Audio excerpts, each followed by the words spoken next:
If you've purchased or are in the process of purchasing an ILVE range, you may be looking for information on the range's electrical configuration.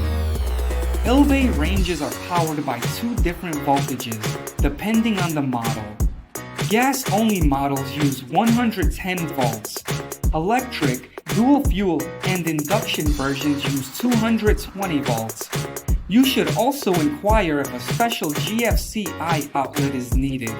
Some range models come with a 4-prong plug.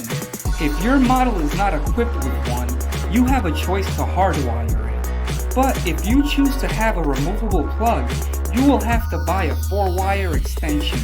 You should speak with your electrician and designer for the best solution to meet your needs.